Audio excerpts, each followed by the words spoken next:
Good morning, everyone. It is Monday, September 14th. So welcome to week two. I'm here in my office hours, and I figured I'd go ahead and make my video to talk to everyone about last week and just to go over what's coming up this week. So first, you are such an amazing bunch of individuals. My goodness. I am really excited to work with everyone this semester. And I just want to say a few things quickly. You know, there were two flip grids last week. One was the introducing yourself, and the other was talking about a role that you play in society. As far as the introductions, we have a lot of high school students, dual enroll students in this class, which is awesome. A lot of students who are in the senior year only program. And, regardless of whether you're a dual enrolled student or not, just what really came across to me was how empathetic everyone is. A number of you are interested in mental health issues, and you've plans to go into psychology or other medical fields, fields where you can contribute, give back, help people. So the empathy that I'm seeing from you all is astounding. Also, such a diverse group, very goal-oriented, very talented. So we have people from Ukraine, Haiti, Ivory Coast, Ghana, Dominican Republic, India. Some of you are the oldest in your families. Some of you are first-generation students, college students. You speak Arabic and Spanish and Indonesian, and of course English. And again, I'm just humbled and really honored to be able to work with all of you. The second flip grid was about this idea of roles that we play in culture. And so people talked about things like a sibling, friend, student, aunt, parent, and then employee or manager of other employees. So, we're seeing, a lot of that empathy and caretaking happening, in your conversations about being, say, the oldest sibling, especially the oldest daughter. That was definitely a common theme. I watch all the videos, right? All the original videos and all the responses. So I watch all of them. I know you record one and then you reply to a classmate. So maybe you're not watching all of them. But definitely I saw this common thread, particularly among, daughters, and this idea of the kind of the implicit expectations there about being responsible, caring for others, following rules of the family, that sort of thing. And this notion of the mom friend, I must admit, I've not heard that term. So I don't know if it's, something that just wasn't, I'm almost 42. So I don't know if we must have had something similar, when I was in high school or early college. But the idea of the mom friend was a specific term that came up multiple times. And it's interesting that there doesn't seem to be a dad friend equivalent. So thinking about even, different expectations of roles based on gender in our culture. So that was interesting. Also, just briefly, another thing that was really good to see was the using of names. So, in your replies to classmates, you would say, hi, so-and-so, I liked what you had to say, or it resonated with me, or, so just building that community week one was really special to see. And I think that'll carry us through as we move through this online class for the next 14 weeks ahead of us. So I just want to show you now, you should be able to see my screen here. Here's our course page. And actually, I think I'll switch over to student view. Give me a moment here. Should have done that already. So it looks like, bad gateway. All right, not sure why it did that.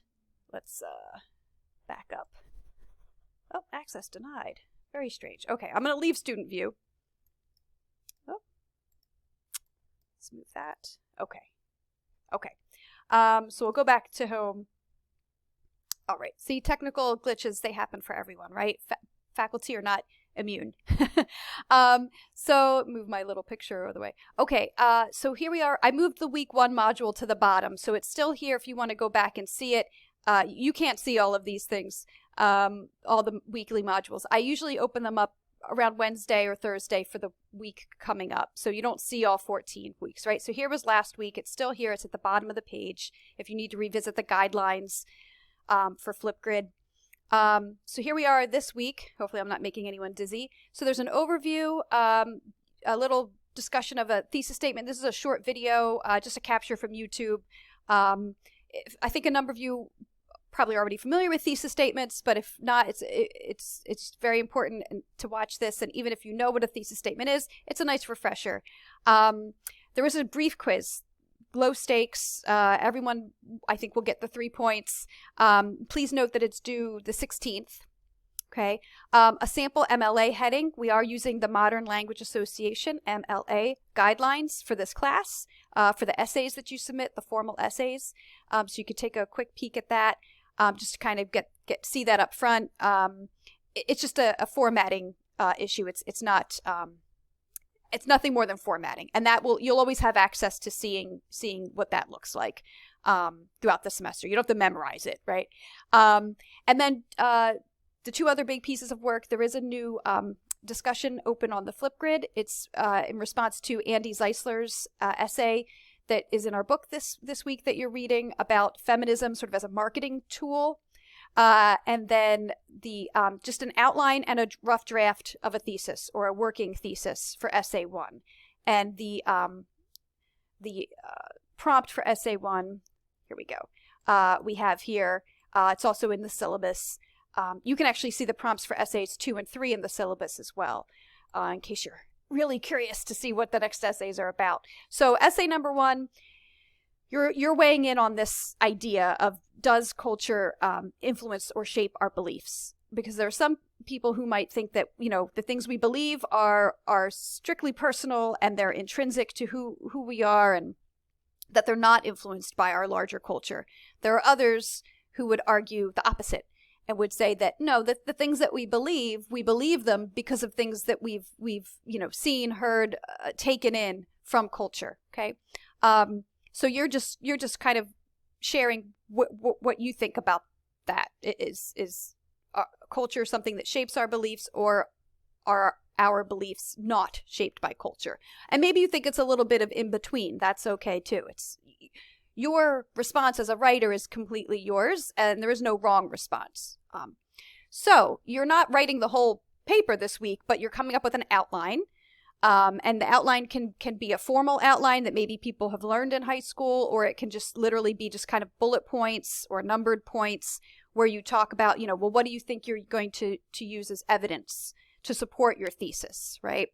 And then in addition to the outline, it's the rough draft of the thesis statement, what we can also call a working thesis, because it's a work in progress. You might end up changing your thesis at the end of a paper. After you write it and draft it, you might go back and change it, and that's fine. That happens. But it's a good idea as a writer to have that argument in your mind first, that thesis statement. What is the point you're trying to argue? What is the claim you are making? Once you have that, then you can draft the rest of the essay. Okay, so that's what you're submitting this week, and it's just being submitted as a text box. So a box will open up. You will simply type your rough draft of your thesis statement and then your outline. And again, that can be formal outline or just bullet points. So you notice that is due Sunday. Whoops, and that's next week. It's not live yet. Yes, that is what we're doing this week. So I look forward to watching your responses on Flipgrid to this concept of feminism as a marketing device. If you have questions, let me know. I'm in my office hours for another hour and a half. I have them on Wednesday and Friday as well, as you know. And oh goodness, this was a long video, 9 minutes, sorry. I'll try to keep these shorter in the future. But email me if you have questions. You're an amazing group of people. I'm very honored to be working with all of you, and we'll continue the conversation later. Okay, bye-bye.